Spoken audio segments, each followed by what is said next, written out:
Hai, kali ini aku akan jahit baju orderan untuk wisudaan. Nah, bahannya itu kayak gini. Ini bahan tile brokat 3 meter dan bahan polosnya 3 meter. Aku suka banget bahannya, motifnya bagus dan bahan dalamnya itu lembut banget. Oke, langsung aja aku buat polanya. Aku bakal buat polanya di kertas kayak gini. Nah, tapi sebelumnya aku akan buat pola kecilnya dulu untuk memperkirakan nanti bentuknya bakal seperti apa. Sebenarnya desainnya udah aku buat. Ini aku sambil ngajar kelas juga online melalui WhatsApp. Jadi karena tadi aku udah video callan, udah materi dulu, aku kasih mereka tugas. Nah, selama mereka ngerjain tugas, aku ngerekam video buat pola kayak gini. Nah, di sini aku langsung aja buat. Nah, untuk polanya aku pakai pola Meineke. Nah, pola ini tuh cocok banget untuk gaun-gaun yang kayak gini, yang ada bagian dalamnya bentuknya seperti kemben atau bustier. Jadi aku pakai yang ini aja. Nah, kalian bisa lihat, ini kita buat polanya dulu, tapi aku sambil ngajar juga. Oke, langsung aja ya. Kalian bisa lihat, ini cara-cara aku untuk buat polanya. Kalian bisa searching-searching di Google mengenai cara-cara buat pola Meineke. Tapi kalau kalian masih bingung, kalian boleh ikut les privat di aku. Untuk polanya, aku sengaja buat di belakang dari ukuran-ukuran sama desainnya, supaya nanti kalau kakaknya mau buat baju lagi, masih bisa pakai ukuran ini. Karena sepengalaman aku, banyak pelanggan-pelanggan yang pengen dibuatin lagi, jadi aku nggak perlu untuk buat pola dasarnya lagi. Kebetulan kakak ini baru pertama kali di aku. Dia disaranin sama temennya untuk ngejahitin di aku. Sebenarnya busana ini tuh harusnya dipakai bulan lalu, tapi kayaknya wisudanya ditunda. Mungkin ada beberapa alasan yang aku kurang tahu juga. Acaranya diundur 1 bulan, jadi di bulan Oktober. Nah, tetap aja walaupun belum ditanyain dan udah DP, aku tetap harus ngerjain karena banyak kerjaan juga yang harus aku kerjakan. Takutnya nanti tiba-tiba kakaknya minta mau fitting, sementara aku harus ngerjain baju-baju yang lain juga. Buat teman-teman yang mau order, boleh banget ya. Order aja di aku karena aku akan desainin ke kalian dan ukur langsung secara online kayak gitu, nanti dibimbing sama aku. Jadi jangan khawatir ya. Di sini juga aku selalu buat pola kecil supaya bisa memperkirakan kebutuhan dari bahan-bahan yang kalian perlukan untuk membuat sebuah baju sesuai dengan desain yang kalian mau. Oke. Aku mulai langsung lagi. Di sini aku masih tetap ngajar dan masih tetap chattingan sama beberapa peserta, tapi aku tetap langsung lanjut lagi untuk membuat polanya. Di sini aku harus pakai serutan ini karena serutan aku yang satunya itu hilang dan ini susah banget, bener-bener aku nulisnya susah karena gak terlalu tajam serutannya. Oke, langsung aja aku buat polanya di kertas ini. Kertas coklat yang kayak gini ya, biasanya banyak dijual di fotokopian, kalian bisa beli di fotokopian aja. Oke, kalau sudah dibuat pola kecilnya, jadi kita lebih gampang untuk buat pola gedenya. Kita tinggal ngikutin, dan ingat ya, ketika kita buat pola kecilnya, selalu tulis berapa-berapa ukurannya, supaya nggak harus ngekor-ngekor lagi atau ngitung-ngitung lagi. Suka banget pakai pola ini, kalian bisa lihat, dan pola ini itu ketika kita mau cari pola-pola pengembangan lainnya di internet, biasanya banyak menggunakan pola ini.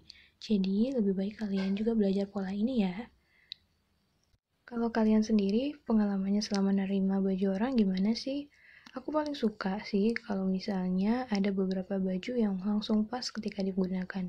Atau si pemakainya nggak tambah kurus atau tambah gemuk. Jadi bisa langsung pas, nggak harus diperbaiki lagi, direhab lagi, atau dibesar kecilkan lagi. Jadi aku juga kenapa milih pola ini, karena biasanya ketika aku pakai pola ini, biasanya langsung pas banget di badan. Nah, Ini juga aku pengen ngasih tahu ke kalian ya, mungkin nggak penting-penting banget. Aku itu nggak suka ngukur atau ngitung itu pakai kalkulator. Aku mending coret-coret di atas polanya. Karena itu bikin kita males banget. Dan pernah aku coba waktu kuliah, di kelas itu harus cepet-cepetan ngitungnya kan ada dibagi 4, dibagi 6, penambahan 0, jadi harus pakai kalkulator. Tapi kalau aku terima orderan dan aku coba buat ngitungnya dengan pemikiran sendiri lagi, jadinya nggak bisa. Jadi aku biasakan mau seperti apapun, aku harus tetap ngukurnya, ngitungnya pakai tangan aja atau dicatat aja. Nah, di sini aku langsung ke pola pengembangannya. Nah, di pola pengembangan ini aku pakai uang warna putih. Jadi yang coklat tadi itu aku pakai buat pola masternya aja atau pola yang bisa aku gunakan berkali-kali. Untuk pola yang sekali pakai kayak gini, karena kan dia akan buat dress aja. Jadi aku pakainya kertas yang tipis aja. Kayak gitu. Gak jarang juga aku harus nambahin karena ini tuh dressnya panjang banget dan kakaknya itu kurus tapi dia tinggi, jadi harus ditambahkan ke bawah lagi 1 lembar si kertasnya supaya panjangnya sesuai.